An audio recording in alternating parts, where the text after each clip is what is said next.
Today marks 24 years since the deadliest terror attack on American soil. On September 11th, 2001, Islamic terrorists hijacked 4 commercial flights.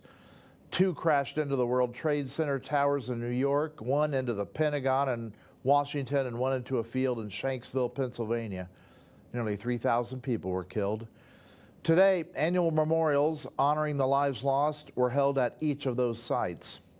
To commemorate the tragedy, the Bend Heroes Foundation, along with Bend Fire, put up this display. That flag you see in the middle has the names of nearly 3,000 Americans who lost their lives that day. It's located on the Veterans Memorial Bridge in Bend.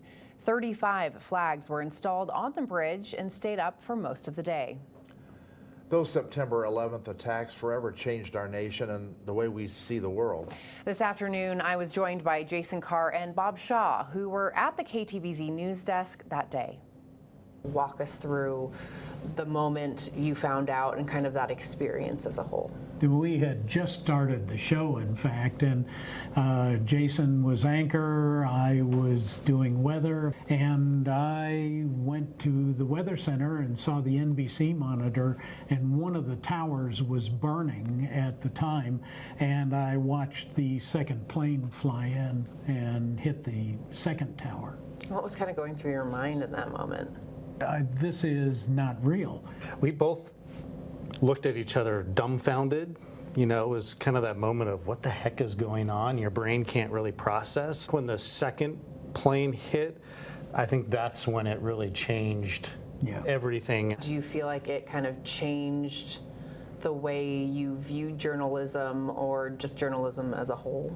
Being a young reporter and broadcaster at the time, it was the first experience I had with something major like that, sort of a breaking news story in the middle of a newscast. I remember that there was a level of patriotism and people coming together in a way that I hadn't seen in my lifetime, and unfortunately haven't really seen since. It didn't matter what political party you belonged to, we were all Americans.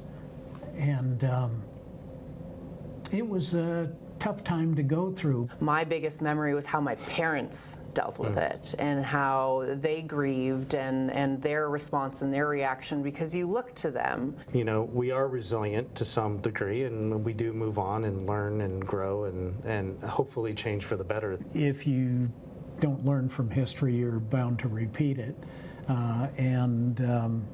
It's just difficult now to think of 9/11 as history.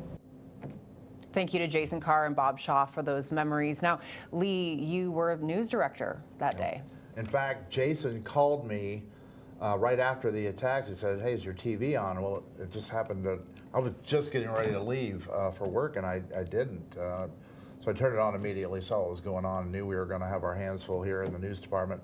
We didn't have a local newscast for 4 days. Oh, wow. After that, NBC had it all the time. So it was an interesting time to be a journalist, I'll say that. Yeah, Yep. I can't imagine. Yep. Thank you, Lee. Mm-hmm. We're going to head over to Now, your exclusive local alert weather forecast.